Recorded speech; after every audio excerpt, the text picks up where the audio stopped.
C'est un vieux débat, le statut des fonctionnaires. On est l'un des pays d'Europe où on a le plus de fonctionnaires.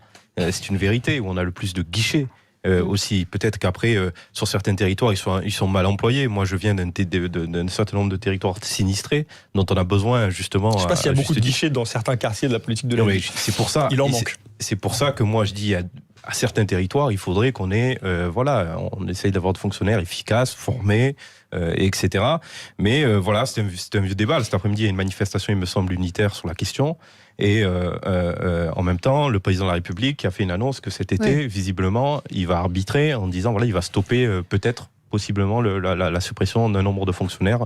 Je crois que c'était 120 000, c'est ça, d'ici 2022. Oui. Et aujourd'hui, après les annonces, ces fameuses annonces, il dit qu'il pourrait en tout cas y mettre... une parenthèse. 23, oui, le fait d'être sous contrat ne veut pas forcément dire que ça fonctionne pas ou que ça fonctionne plus mal. Je rappelle que l'armée l'armée qui est quand même la fonction régalienne par excellence, utilise énormément de contractuels et il se trouve qu'ils sont plutôt mieux traités que des fonctionnaires dans d'autres branches et notamment les enseignants. Pour ce qui concerne l'éducation nationale, il y a un problème spécifique. Et là, j'aimerais bien... Il y a fonctionnaire. Est-ce qu'on peut dire qu'il y a fonctionnaire en fait, non, parce qu'ils sont tous, par exemple, mal payés. Le gel du point d'indice depuis 2010, ils ne bossent pas tous de la même manière. Pardon, ils sont mal payés en bas. Judith Vintraub. Et ils sont très bien payés. En haut, plus on monte... Est-ce que je peux juste donner une information aux auditeurs ? Depuis 2010, le point d'indice est gelé dans la fonction publique. On a nombreux auditeurs qui nous le disent. De façon très concrète, ça veut dire que tous les fonctionnaires ont perdu l'équivalent d'un mois de salaire par an de pouvoir d'achat. Donc, je crois qu'ils sont d'ailleurs aussi maltraités que le reste de la population. Les Gilets jaunes le disent, il y a un problème de pouvoir d'achat dans ce pays. Il concerne toutes les catégories de travailleurs, y compris les fonctionnaires. Moi, je rejoins Valérie sur l'aspect il y a fonctionnaires et fonctionnaires. Le fonctionnaire qui va travailler auprès de nos enfants, bien évidemment, c'est un sujet d'une première importance.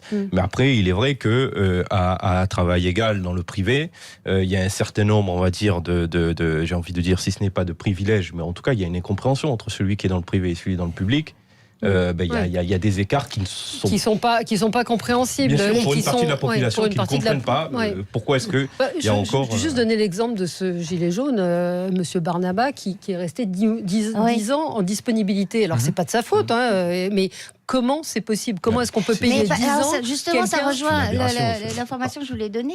Il y a une autre question à l'éducation nationale. Malheureusement, la dernière étude est vieille, elle date de 2012. Sur 837 000 professeurs, vous en avez 92 000 qui ne sont pas devant les enfants, qui ne sont pas chargés des classes. On ne sait pas où ils sont, on ne sait pas ce qu'ils font. Alors, bien sûr, il y a les absences, les congés maladie, etc. Mais il y en a qui sont totalement hors circuit. Ils ont disparu des radars. Donc, en tout cas, moi, ce que m'intéresse en plus en local, parce qu'il y a toutes les collectivités en local. Quand vous prenez, par exemple, la région PACA, quand vous prenez un certain nombre de régions où vous apercevez que durant les exercices par des présidences successives, le nombre de fonctionnaires augmente, sans réelle raison, puisqu'en face, le service est le même, la chose ne marche pas mieux, mais en tout cas, on augmente le nombre de fonctionnaires. Le nombre de fonctionnaires a doublé 2 fois plus vite que la population depuis les années 70.